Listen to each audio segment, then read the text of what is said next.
안녕하세요. 4월 23일 극률교회 주일 설교입니다.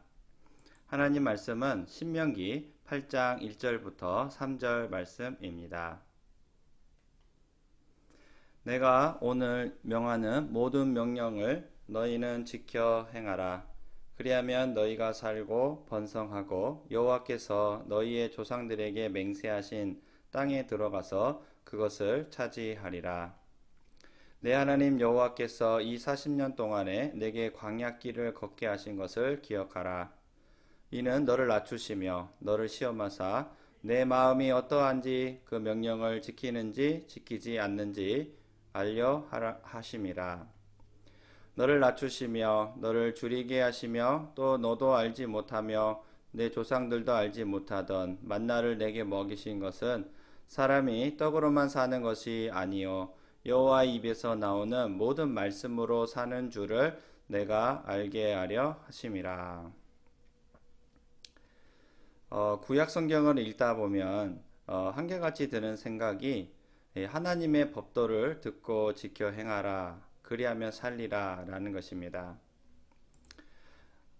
하나님께서는 끊임없이 이 말씀을 하십니다. 하나님의 종을 택하여 그 입에 말씀을 넣어주셔서 이스라엘 사람들에게 늘 듣게 하시는 것입니다. 그리고 성경을 읽는 우리에게도 항상 이와 같은 말씀을 하시는 것입니다. 그것이 오늘 본문 1절 말씀과도 같습니다. 내가 오늘 명하는 모든 명령을 너희는 지켜 행하라. 그리하면 너희가 살고 번성하고 여호와께서 너희의 조상들에게 맹세하신 땅에 들어가서 그것을 차지하리라. 그런데 우리가 처음부터 이 말씀을 듣고 순종하며 삽니까? 아닙니다. 처음부터 하나님을 알고 믿은 사람은 없습니다.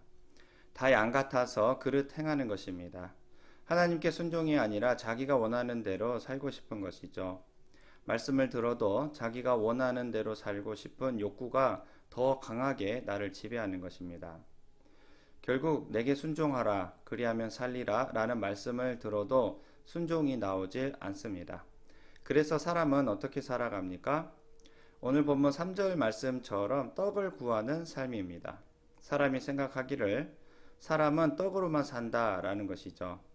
더 많은 떡을 구하는 것이 지혜롭다 라고 생각하는 것입니다.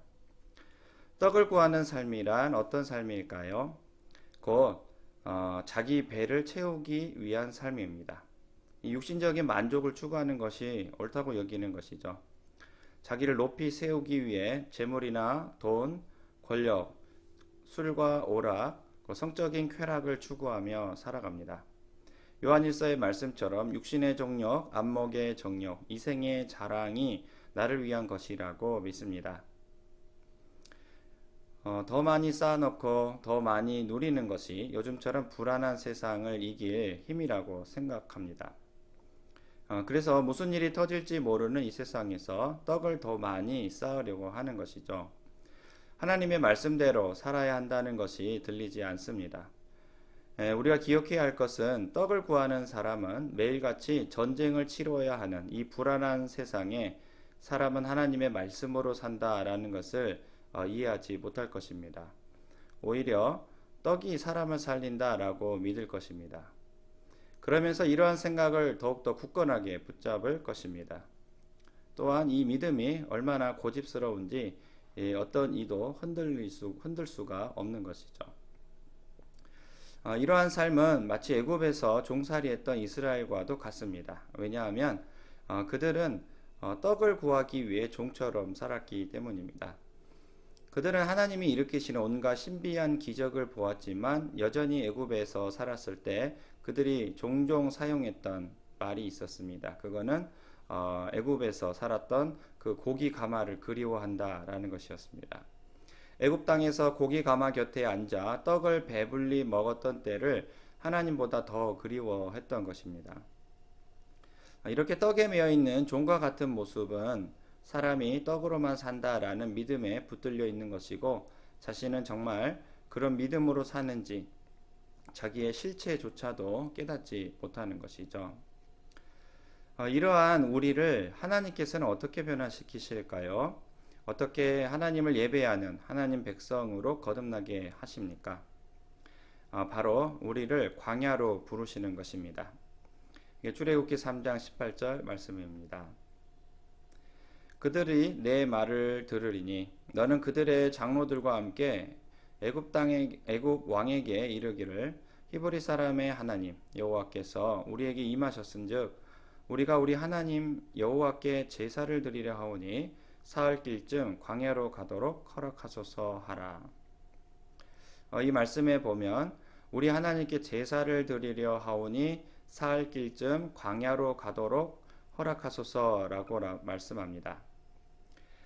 그러니까 애굽의 종들이었던 이스라엘 백성들을 하나님 사람으로 변화시키기 위해서는 어디로 가야 된다고 말합니까? 광야로 가야 한다고 말씀합니다. 하나님께 예배를 드리는 백성, 곧 하나님의 다스림을 인정하고 그분을 따르는 사람으로 변화시키기 위해서 광야로 나가는 것이죠. 여러분, 광야는 어떤 곳입니까? 광야는 사막입니다. 모래바람만 날리는 곳, 아무것도 없는 곳이 바로 광야인 것이죠. 떡을 구하려고 발버둥을 쳐도 얻을 수 없는 곳, 나의 지혜와 힘이 무의미한 곳이 바로 광야입니다. 거기서는 내가 할 수 있는 일은 아무것도 없습니다. 또한 내가 가보지 않는 곳이기 때문에 무슨 일이 있을지 모릅니다. 위험한 곳이죠. 불뱀이 있고 전갈이 있는 곳입니다. 물이 없는 것입니다. 또한 너무나 넓고 광대한 곳이어서 어디로 갈지 막막한 것입니다. 하나님은 이러한 광야로 이스라엘 백성들을 부르셔서 말씀으로 사는 백성으로 변화시키려는 것이죠. 그렇다면 하나님은 어떻게 그들을 새롭게 하실까요? 아마 우리는 아무것도 없는 광야에 처음 들어서게 될 때 늘 했던 대로 자기 지혜를 구하고 주변에 도움도 찾고 돈을 더 벌어서 이 광야를 거뜬히 지나려고 발버둥 칠 것입니다. 자기 지혜로 이 불안한 위기를 이길 방법을 찾는 것이죠. 더 많은 떡을 구하려고 하는 것입니다. 그런데 기억해야 할 것은 그곳은 광야라는 것입니다. 그 광야에서 아무것도 못하는 자신을 만나게 됩니다. 정말 이 광야에서 아무것도 할 수 없고 스스로 떡상을 차려 배불리 먹을 수도 없는 이 무능한 자신을 발견하게 됩니다. 그래서 화가 납니다. 불평과 원망이 쏟아져 나올 수 있습니다. 그러다가 이젠 어떻게 합니까? 화내는 일이 무의미하다고 인정하고 이제는 좋은 마음을 가져보기로 합니다. 자기를 위해서 아니야 잘된 일이야 하면서 긍정해 보기도 합니다. 하지만 고난의 상황이 너무나 크다 보니까 이제는 어떻게 합니까? 점점 지쳐가다가 결국 이 쓰나미처럼 밀려오는 절망감에 허우적대는 것이죠. 자포자기 모든 것을 내려놓게 됩니다. 심지어는 스스로 목숨을 끊는 게 이 고통에서 벗어나는 거라고 생각을 합니다. 하나님은 이렇게 광야로 이스라엘 백성들을 부르셔서 그 광야에서 느끼는 이 온갖 상황들을 통해 이스라엘 백성들 스스로 씨름하게 하시는 것이죠.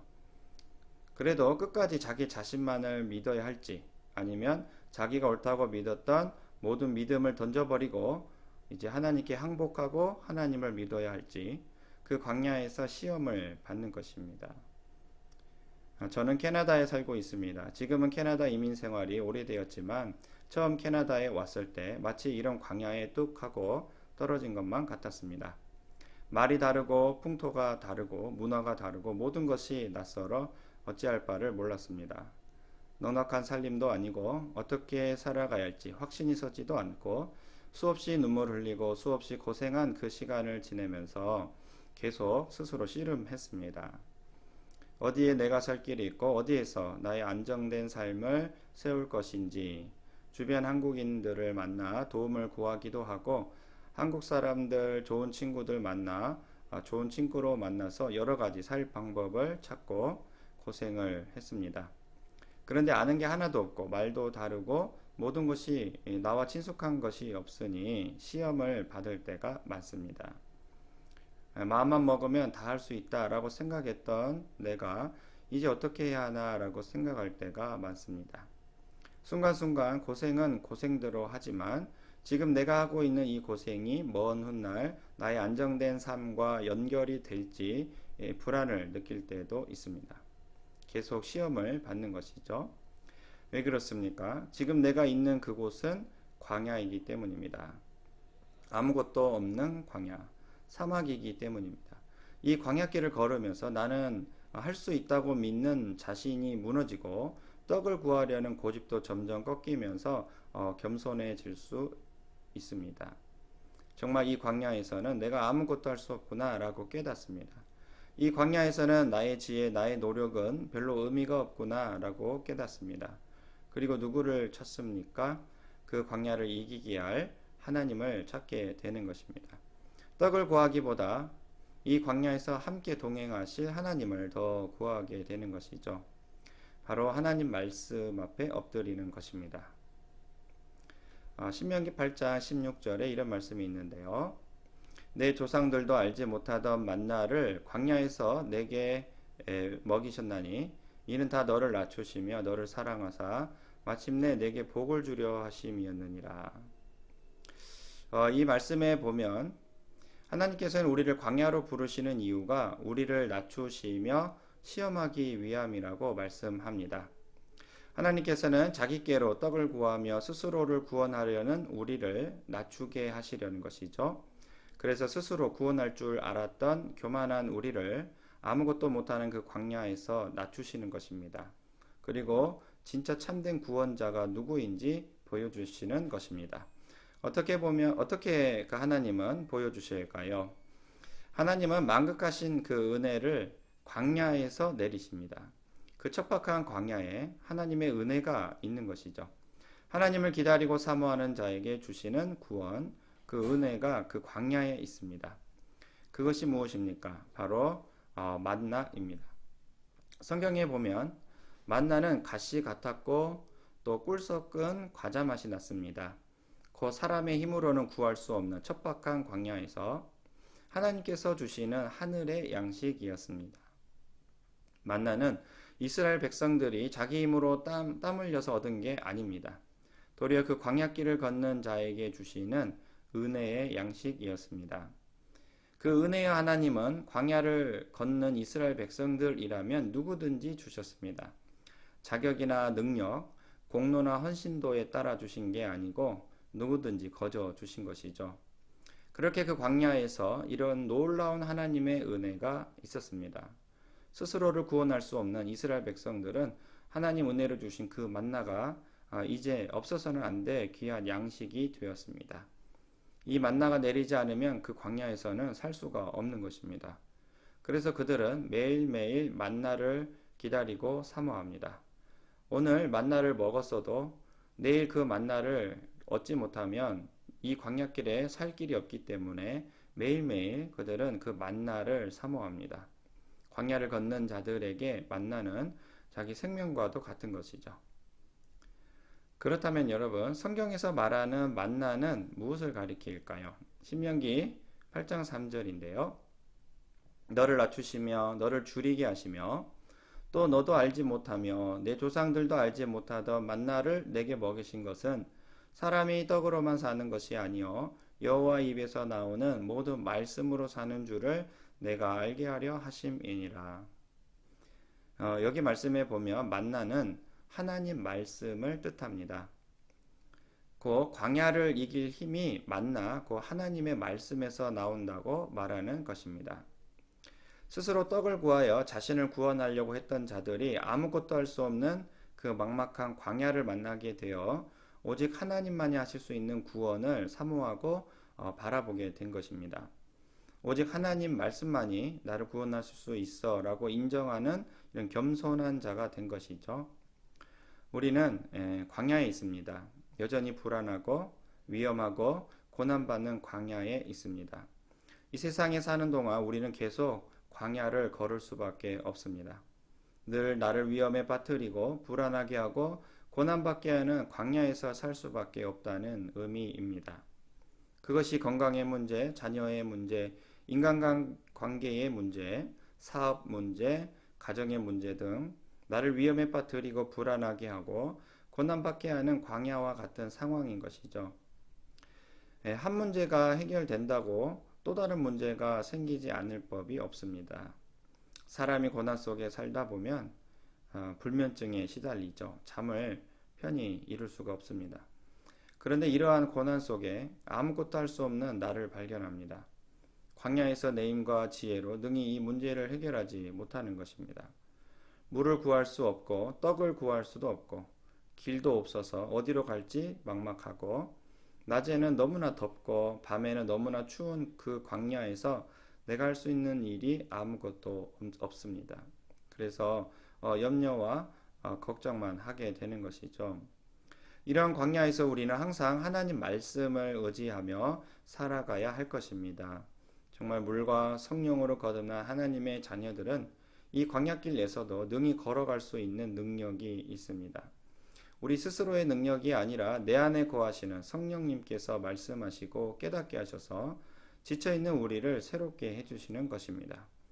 지친 우리의 의지를 다시 일으켜 주시고 다시 감사할 수 있도록 우리의 감정을 새롭게 하십니다.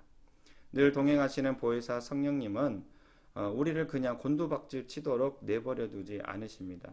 그분은 그냥 모른 척 하시는 것 같지만 눈에 보이게 확실히 드러나는 것 같지는 않지만 우리가 곤두박질 치기 전에 정말 완벽한 타이밍에 우리를 새롭게 일으켜 주십니다.